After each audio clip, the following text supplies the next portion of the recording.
Você está ouvindo Creep Metal Show com Sérgio Pires.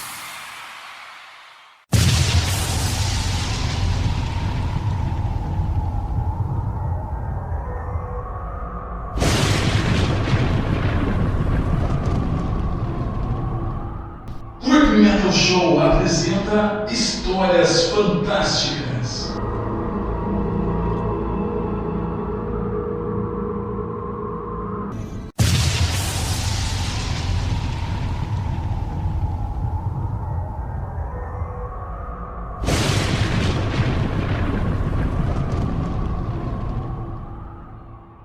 O cômodo era pequeno.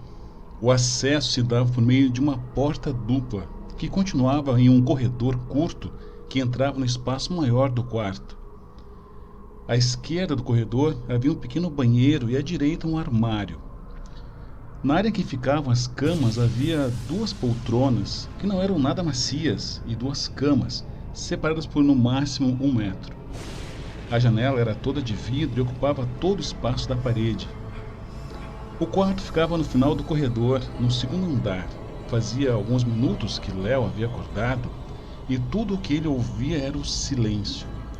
Aparentemente, ainda era noite, pois não havia luzes acesas. Ele virou-se um pouco para o lado e viu que seu filho ainda dormia na poltrona ao lado da cama. Léo sentia seu corpo pesado naquele dia e a noite parecia demorar uma eternidade para terminar. Estava ansioso pela luz do sol, gostava de ouvir os pássaros cantarem e de olhar pela janela e ver as árvores. Ele adorava a natureza. Olhou para o lado de novo e viu seu filho ainda dormia na poltrona. Parecia estar cansado. Voltou a olhar para o teto branco e resolveu tentar dormir um pouco. Naú acordou rápido, pois se deu conta de que havia dormido demais. Era manhã de quinta-feira já. Levantou e ficou olhando para Léo para ver se estava tudo bem. Foi ao banheiro lavar o rosto, pois estava se sentindo um soldado recém-saído de um bombardeio. Voltou para o quarto e sentou ao lado do pai. Naú era concentrado e nos últimos tempos havia se aproximado mais do pai. Sentia que estava cumprindo seu dever ao cuidar dele. A tarde correu bem e após a visita das enfermeiras e do médico responsável por Léo, a noite já vinha chegando de novo. As notícias não tinham sido muito boas e Naú estava desanimado. Quando o sono veio, ele entregou-se ao abraço da poltrona, que não era nada confortável, mas naquela situação parecia um colchão de ar. A madrugada veio novamente e Léo abriu os olhos sentindo-se cansado. Olhou pela janela, para a fresta por debaixo da porta e não viu luz alguma. Achou que tivesse dormido o dia todo novamente e sentiu uma certa raiva dos remédios. Queria aproveitar o tempo com o filho, mas dormiu muito de novo. Ficou acordado esperando que alguém entrasse no quarto, mas por um bom tempo ninguém entrou. Depois de um tempo, ele achava que algo em torno de umas 2 horas havia passado, a porta se abriu, mas ainda não havia luz alguma. Ouviu passos se aproximando da cama, e quando a pessoa se aproximou, ele pôde ver que era uma das enfermeiras. Ele deu um medicamento para ele e conferiu os sinais vitais, como de costume, então foi embora. Ele olhou pela janela e naquele momento, finalmente uma luz apareceu. Embaixo de um poste de luz que havia no pátio do lado de fora, estava um homem com uma bolsa preta. Os dois ficaram se olhando, mesmo que de uma certa distância. O homem parecia ter uma idade avançada já, usava um chapéu de aba larga e segurava a pasta preta na mão. Então, depois de se olharem por um bom tempo, Léo já estava curioso para saber quem era o homem. O senhor gritou lá de fora: "Venha trabalhar comigo!" Léo assustou-se com o grito e ficou em dúvida se tinha ouvido certo o que o homem havia dito, mas não demorou muito e o senhor gritou novamente: "Venha trabalhar comigo, Léo!" Aquilo estava ficando estranho, mas Léo agora havia entendido. Olhou para o lado, pois achava que o filho havia acordado com os gritos do velho. Naú dormia tranquilamente, apesar de estar todo contorcido na poltrona desconfortável. Quando voltou a se olhar para a janela, o homem havia sumido e a luz se apagado. Havia algo estranho no ar. Ele não via nenhuma lâmpada acesa fazia dias, com exceção daquela em que o velho apareceu embaixo do pátio. Parecia que fazia dias que não conversava com ninguém. Olhou para o lado e viu que Naú estava acordando. Quando o filho levantou, ele fez um esforço e agarrou sua mão. O filho pareceu não sentir e foi ao banheiro. Quando Naú voltou, parou ao lado da cama e ficou olhando para o pai. Léo então fez um esforço e disse: "O homem da bolsa preta me chamou para trabalhar com ele." Naú assustou-se, se aproximou do pai e pediu que se ele havia dito algo. Léo repetiu e agora pareceu que o filho havia ouvido o que ele disse. Ele segurou os ombros do pai e o ajeitou na cama. Arrumou seu travesseiro e colocou o outro sob os pés dele. Já era quase meio-dia de sexta-feira e logo ele trocaria de lugar com a mãe. Pegou a mão de Léo e deu tchau. Fátima chegou ao meio-dia em ponto. Ajeitou os medicamentos de Léo na mesinha que havia no pé da cama e sentou-se ao seu lado. Ele parecia cansado demais. Ela assustou-se com a cor da pele dele, estava branco demais.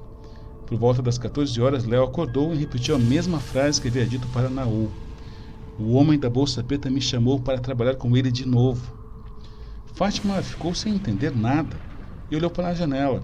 Não viu nada, a não ser um poste de luz de uma árvore. Perguntou para o marido quem era esse homem, mas Léo não respondia. Parecia ter dormido de novo.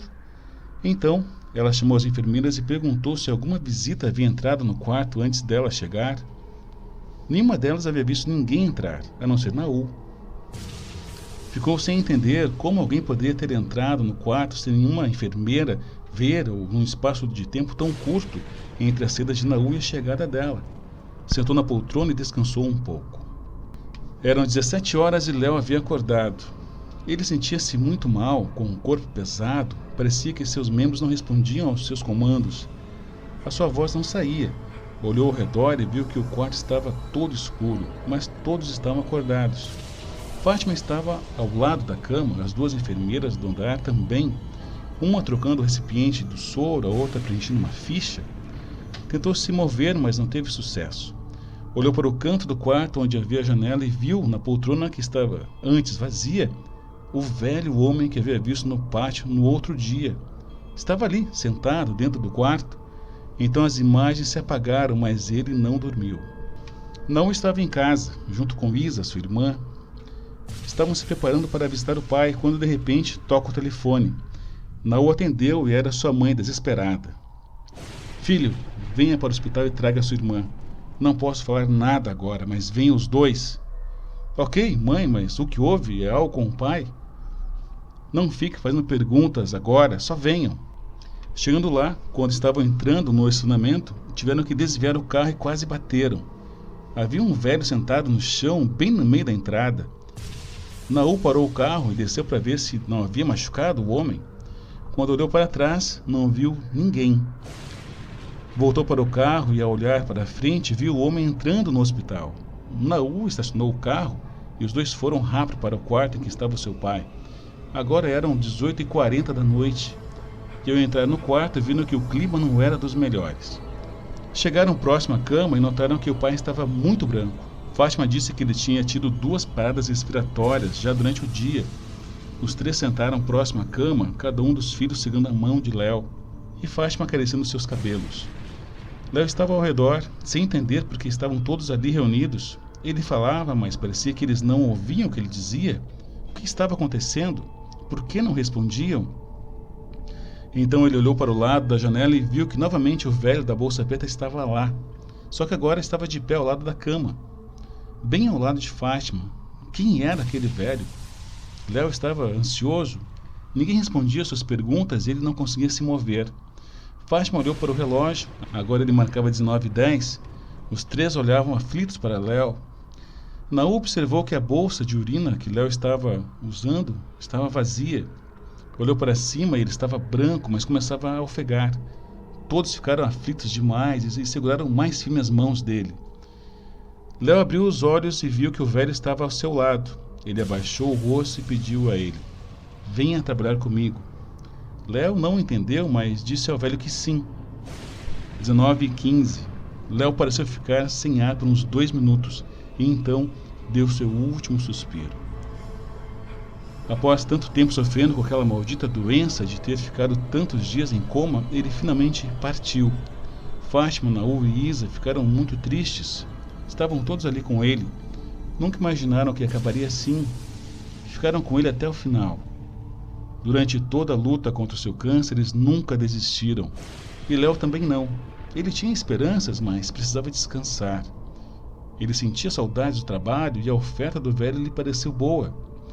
Naú tocou a campainha da enfermaria e, quando elas chegaram para realizar os procedimentos necessários, o velho fechava os botões da sua bolsa e foi saindo pela porta, que estava toda aberta.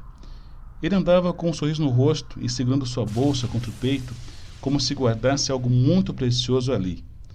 Naú sentiu algo, mas não deu atenção. Isa olhou pela janela e, embaixo de um poste, viu um velho usando chapéu e carregando uma bolsa preta, sorrindo e abanando para eles.